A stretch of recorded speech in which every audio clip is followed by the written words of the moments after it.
मित्रांनो, आता आपण आलो एका ऊसाच्या प्लॉटवरती. तर हे शेतकरी आपले नेहमीचे परिचयातले आहेत. तुम्ही बघू शकता इथं हा जो ऊस आहे इथं फुटव्यांची स्टार्ट झालेली आहे. आपल्याला सरासरी 3-4 फुटवे बघायला मिळतात आणि याची उंची म्हटलात तर माझ्या गुडघ्या एवढी उंची आहे. आता ही त्याच्या पलीकडची सरी आहे बघा. याच्यामध्ये आपल्याला फुटवे तसे कमी बघायला मिळतात. ही जमीन बघा शेवाळलेलं आहे. हे असं शेवाळलं आहे कारण का इथं कायमच ओलावा राहिला आहे.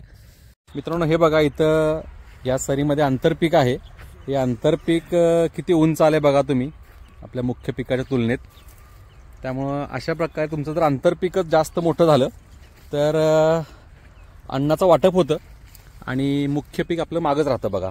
तण जास्त वेळ पाणी टिकून राहिली इथं ओलावा, आंतरपीक म्हणा हरभऱ्याचं आणि सावली चिंचेच्या झाडाची, त्यामुळं इथं वाढ नाही आहे.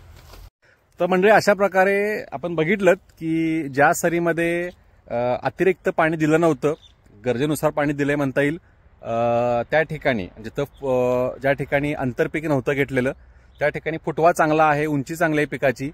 त्या तुलनेत जिथं कायमच पाणी तुंबून राहिलं होतं, झाडांची सावली पडल्यामुळे कायम गारवा होता, अगदी म्हणजे ते सरी शेवाळलेली होती, अशा ठिकाणी आंतरपीक आणि ह्या सगळ्या कॉम्बिनेशनमुळं म्हणावं तसा अन्न अपटेक झाला नव्हता आणि तिथं फुटवा कमी राहिला आहे. तर ही समस्या आपण लक्षात ठेवली पाहिजे की अतिरिक्त पाणी देणं देखील पिकाला चांगलं नसतं. गरजेनुसार पाणी दिलं पाहिजे आणि त्याचबरोबर आपण योग्य प्रकारे आंतरपिकाचं व्यवस्थापन देखील केलं पाहिजे.